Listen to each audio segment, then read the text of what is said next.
Sentem-se, irmãos.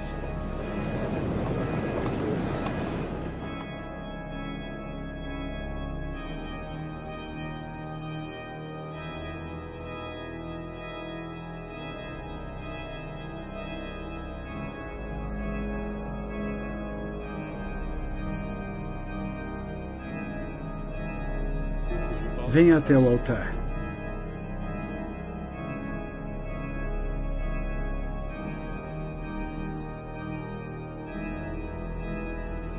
Com as duas mãos sobre a lei sagrada.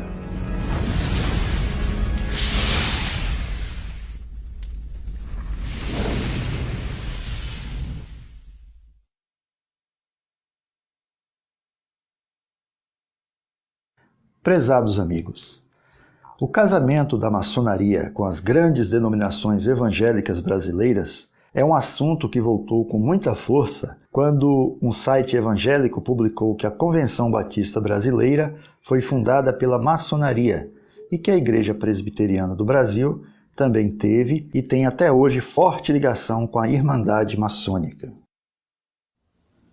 Desde então têm saído várias reportagens, artigos e vídeos no YouTube mostrando que a maçonaria não está somente nas igrejas históricas, mas até entre pentecostais. E hoje em dia, até a Assembleia de Deus, que eu disse que há 40 anos atrás, 50 anos atrás, lutava contra isso, está cheia de maçons. Então, quero mostrar neste vídeo alguns fatos importantes, documentados, que talvez contribuam com a pesquisa dos interessados nesse tema. Até porque muita gente acredita até hoje que a igreja institucional está totalmente livre da maçonaria.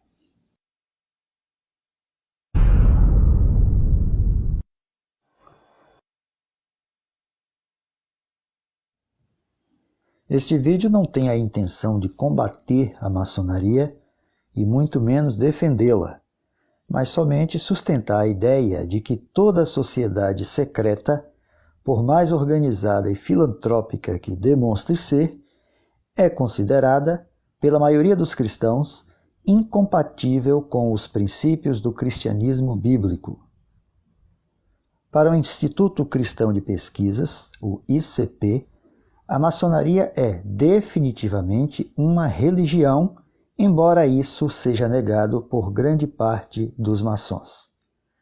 Já para os maçons, a Irmandade tem somente caráter religioso, como explica o venerável mestre Marcílio Rode, da loja maçônica Prosperidade e Esperança de São Paulo. A maçonaria tem um caráter religioso, mas não é religião. Enfim, é uma ordem, não diria secreta, eu diria mais uma ordem discreta, que busca aprimorar o ser humano em todos os seus aspectos.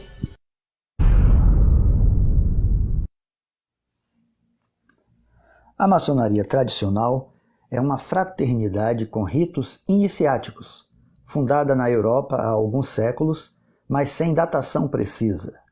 Maçons ingleses defendem que os seus primeiros registros documentais são datados de 1717 em Londres, onde existe, até hoje, a Grande Loja Unida da Inglaterra, uma espécie de quartel-general de um dos ramos da Irmandade, e tem vários rituais, segredos e princípios, além de uma vasta simbologia.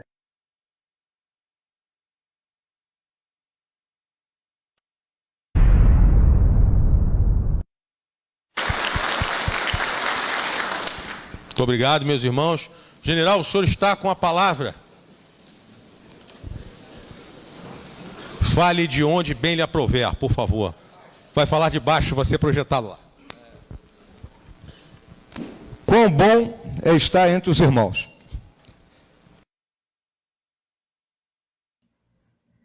E onde a maçonaria está? Meu amigo, não se engane. A maçonaria está em todo lugar. Nos esportes, na política, nos tribunais, nas artes e, claro, nas religiões. Se você é membro de uma igreja evangélica ligada a um sistema de sínodos e concílios superiores, saiba que todos os indícios apontam para, se não um controle, pelo menos um monitoramento ostensivo da fraternidade maçônica. Talvez você até tenha ouvido um pastor ou líder de uma igreja afirmar, com muita convicção, que o seu grupo evangélico está livre de membros maçons ou mesmo de sua influência. E provavelmente esse pastor não está escondendo nada. A questão é que nem todos os pastores sabem como funciona a maçonaria. Os seminários teológicos por onde passam os principais candidatos ao pastorado não se aprofundam no estudo de sociedades secretas, nem sua história e nem suas formas de atuação. Às vezes, essas escolas até abordam esse tema na área de apologética, que é a defesa da fé. Mas não é comum que um seminário de teologia gaste tempo com isso. Além disso, nem todos os seminaristas se interessam por matérias assim.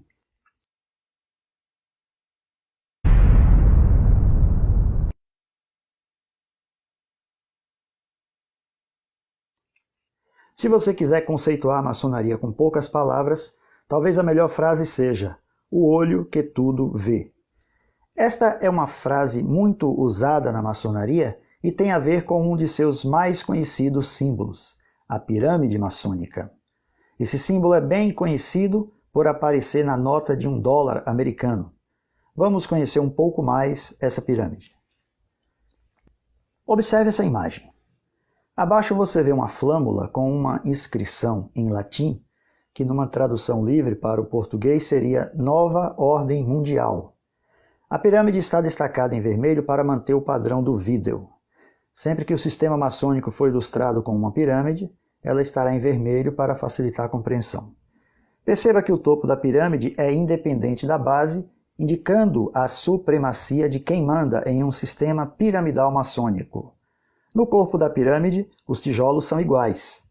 Estudiosos entendem que essa composição homogênea representa as classes inferiores, que servem apenas para sustentar o topo.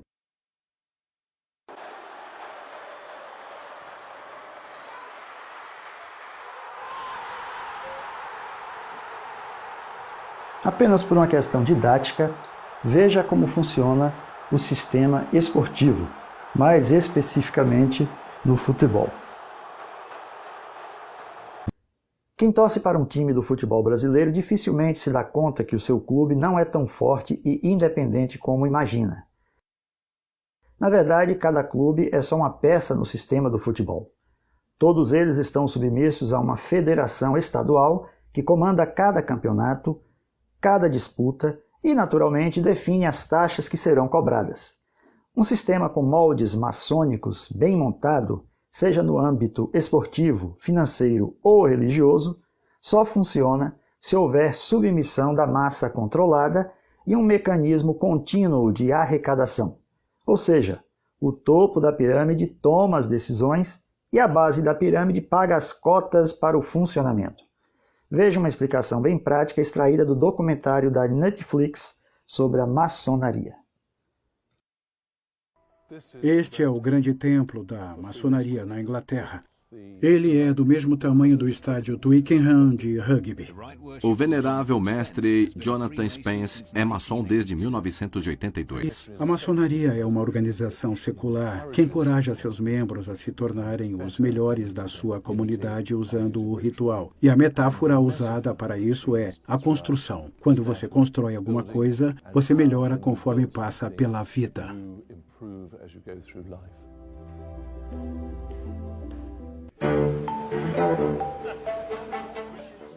Hoje, Jonathan estará liderando um dos maiores eventos maçônicos do ano, a comunicação trimestral. Apesar de ser pouco mais que uma gloriosa reunião de negócios, a comunicação trimestral terá a participação de 1.400 maçons de todo o país e até do mundo. Como vai? Estou representando o grão-mestre da Croácia. É um prazer. O prazer é todo meu. Obrigado. Bem-vindo a Londres. A comunicação trimestral é uma reunião formal de negócios e as decisões podem variar desde a definição das cotas para o ano seguinte até se é apropriado reconhecer uma grande loja de outro país. Quem está no topo do comando do futebol é a FIFA. As imagens da abertura da Copa FIFA de 2018 na Rússia revelam formas que lembram símbolos maçônicos. Pode até ser coincidência, mas, no mínimo, é muito estranho.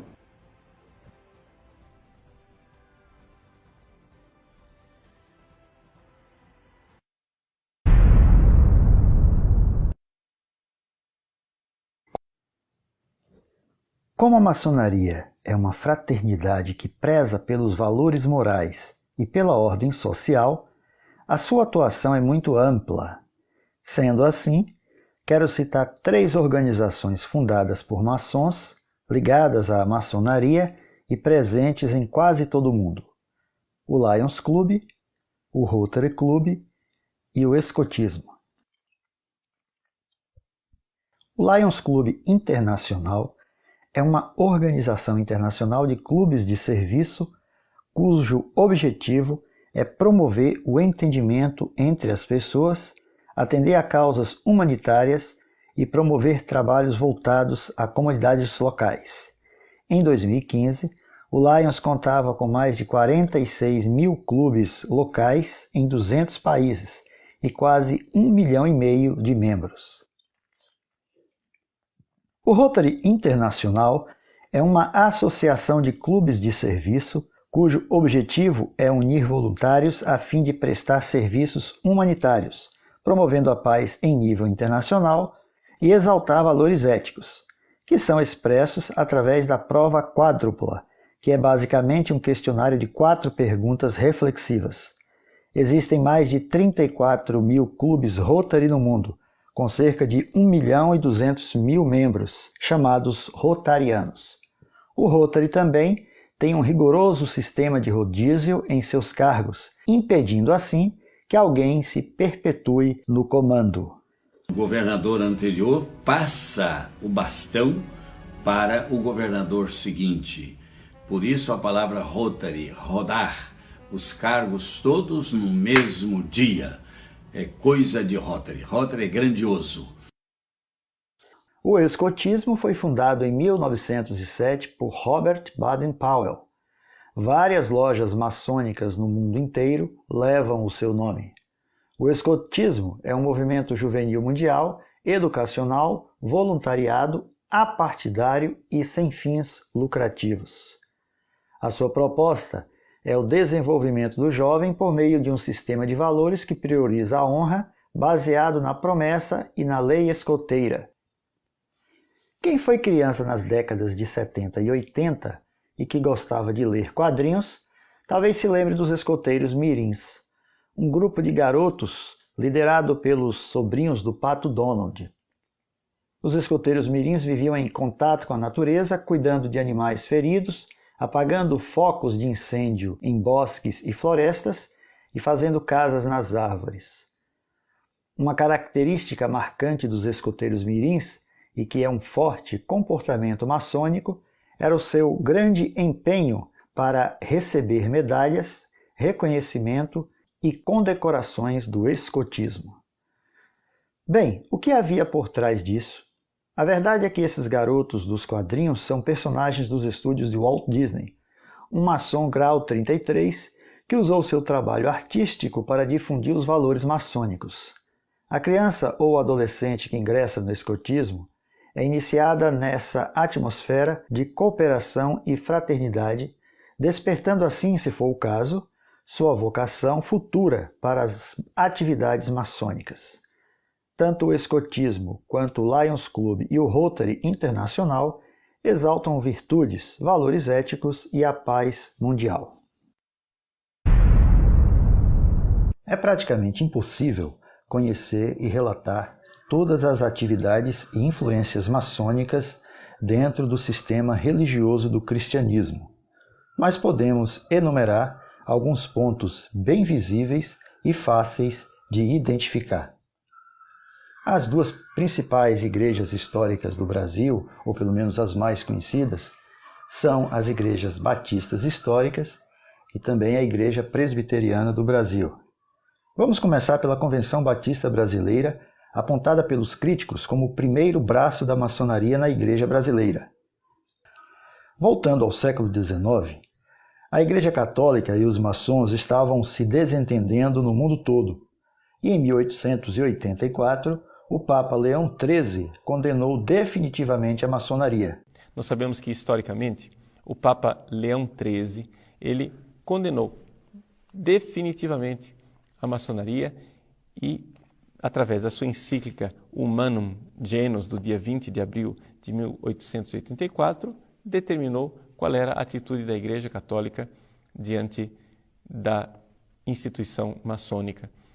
Logo em seguida, essa determinação do Papa foi acompanhada por um decreto do Santo Ofício que dizia que a maçonaria era uma instituição excomungada.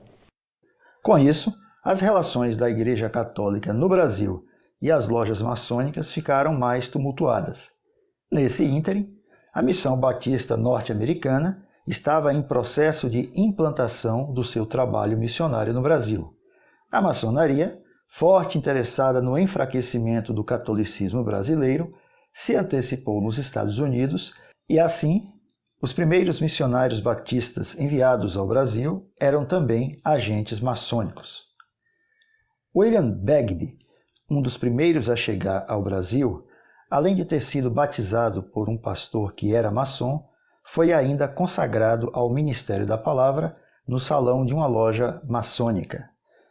Seguiram-se, sustentados pela junta de Richmond, sendo todos maçons: Zachary Taylor, em 1882, Edwin Soper, em 1885, Edward Allen, em 1885. Além de outros, sendo que William Bagby, Edwin Soper e Edward Allen foram pastores da igreja em Santa Bárbara, que tinha entre seus membros um expressivo grupo de maçons. A maçonaria também ajudou os batistas brasileiros e ao pastor Salomão Ginsburg, também maçom, na construção do primeiro templo batista, em Campos de Goytacazes.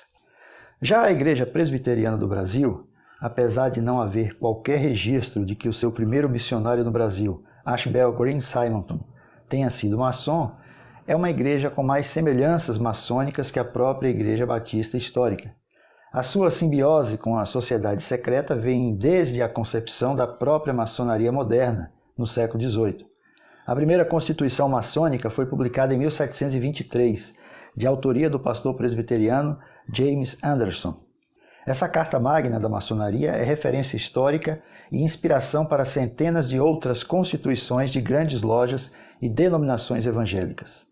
O presbiterianismo calvinista histórico surgiu na Escócia e migrou para a Inglaterra e Estados Unidos, mesmo caminho percorrido pelo rito escocês da maçonaria anos depois, tornando-se muito forte nos Estados Unidos. Tanto é que o Supremo Concílio do grau 33 do rito escocês tem sua sede em Washington, D.C., para a jurisdição do Sul. Quando o presbiterianismo chegou oficialmente ao Brasil em 1859, logo recebeu forte apoio dos maçons, tanto de maçons americanos que vinham para o Brasil, como dos maçons brasileiros. A Irmandade enxergava nessa linha protestante uma estrada mais pavimentada para sua expansão. Houve alguma discórdia interna na igreja presbiteriana e em 1903 aconteceu uma divisão em que saiu um grupo que era contra a influência maçônica na igreja. A parte que ficou na Igreja Presbiteriana do Brasil não apresentava oposição relevante às atividades maçônicas na denominação, e assim os maçons se tornaram membros dos concílios em todas as esferas durante décadas. Em 1950 foi promulgada a Constituição da IPB, vigente até os dias de hoje, com características maçônicas. É uma maçonaria, então? Claro. A igreja está organizada em moldes maçônicos. O sistema de concílios superiores, o pagamento de dízimos ao Supremo Concílio pelas igrejas locais e a forma como os concílios atuam são traços semelhantes à pirâmide maçônica. Como vimos no escotismo, os maçons, apaixonados pela sua ordem, gostam de testemunhar nas suas lojas que foram condecorados ou como cidadão exemplar, ou como professor homenageado da faculdade, ou empregado destaque da empresa, etc. Aqui um fato curioso. O rito escocês da maçonaria tem uma série de condecorações para maçons destacados, tais como grandes e soberanos inspetores gerais, veneráveis e eméritos. Esses títulos são muito cobiçados pelos maçons. Veja esse artigo da Constituição do Grande Oriente do Brasil e compare com a Constituição Presbiteriana. A Constituição Maçônica do Grande Oriente do Brasil, em seu artigo 32, diz: os maçons podem ser ainda eméritos, remidos ou honorários. 1. São eméritos os que têm 60 anos de idade e, no mínimo, 25 anos de referida atividade maçônica. Agora veja o artigo 57 da Constituição da Igreja Presbiteriana do Brasil. Aos presbíteros e aos diáconos que tenham servido satisfatoriamente a uma igreja por mais de 25 anos, poderá esta, pelo voto da Assembleia, oferecer o título de presbítero ou diácono emérito, respectivamente, sem prejuízo do exercício do seu cargo, se para ele forem reeleitos. Se você está planejando procurar na Bíblia Sagrada qualquer referência textual sobre bispo, pastor ou presbítero emérito, faz muito bem em procurar. Não é prudente ouvir uma informação importante em um vídeo no YouTube e tomar isso como verdade. Mas eu quero adiantar que você não vai encontrar nada sobre emerência na lei de Deus, porque o título de presbítero emérito não é uma ordenança do Senhor Jesus Cristo e nem uma prática da igreja primitiva. É somente uma condecoração dos rituais maçônicos, criada, formatada e inserida no sistema religioso por eles mesmos, para enriquecer sua vasta coleção de honrarias. Mesmo o título de bispo emérito na Igreja Católica tem formato diferente. Observe que o título constitucional presbiteriano de emérito não contempla nenhum irmão ou irmã crente da comunidade, sem um cargo de oficial e fora da pirâmide, mesmo que ele ou ela tenha contribuído com a Igreja durante 50 anos. Esse galardão maçônico é somente para os clérigos. Considerações. A maçonaria, mesmo sendo acusada de fazer tudo em segredo, se orgulha publicamente de ter em seu rol de membros pastores e outras lideranças cristãs, e assume isso sem qualquer problema. Sereníssimo Grão-Mestre, as igrejas evangélicas têm crescido muito nos últimos anos, ocupando o segundo lugar em número de fiéis. O senhor poderia nos dizer se existem pastores evangélicos maçons e como é o relacionamento da maçonaria com essas igrejas evangélicas? Muito obrigado por essa pergunta. Essa pergunta é muito importante. Acontece o seguinte, a maçonaria ela não é religião. A maçonaria é uma filosofia de vida. E evidentemente que dentro de um templo nós temos diversas pessoas de diversas religiões diferentes. E todas se respeitam. Sim, nós temos padres católicos, nós temos pastores evangélicos, que são irmãos nossos de maçonaria. Eles trabalham porque dentro dos nossos templos nós temos um livro sagrado. E esse livro sagrado é a Bíblia, é um livro de moral. E nós temos diversos irmãos que fazem parte, que são evangélicos, que são católicos, que são budistas, que são maometistas, de todas as religiões. E isso é importante todos se reunirem no mesmo tempo.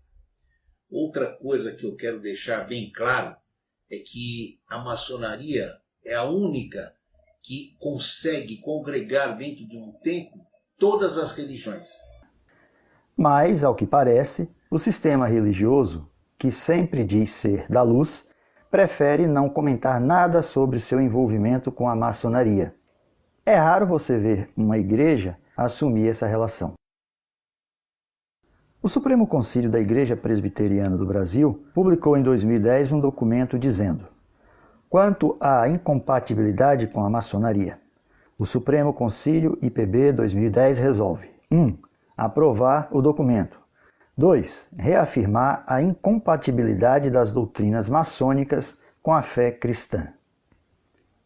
Desde essa publicação, está valendo uma recomendação às igrejas locais para não receberem em seu rol de membros nenhum associado de sociedades secretas, incluindo a maçonaria. No entanto, esse decreto levantou algumas perguntas, pois, por algum motivo não explicado, não houve recomendação a pastores ou presbíteros de deixarem também as entidades maçônicas, como Rotary Internacional e Lions Club. Ou seja, o maçom presbiteriano pode deixar a maçonaria e continuar como rotariano. Cuidado, meu irmão, cuidado, minha irmã. Enquanto o povo de Deus se dirige aos templos para adorá-lo e praticar a comunhão dos santos, muita coisa acontece nas sombras que os crentes não sabem. O Evangelho do Senhor Jesus Cristo é simples. Nós é que complicamos. Peça discernimento a Deus. Pastor Daniel, tem problema eu ser batista e presbiteriano? Você que tem que dizer agora, amigão. Porque se eu fosse da batista, da presbiteriana, da metodista, eu saia de lá agora. Da Igreja Assembleia de Deus Madureira, que está podre, cheio de evidências. Eu saia de lá agora. Para onde eu ia então, pastor? Para onde você quer que eu te mande? Para os braços de Cristo, meu amigo.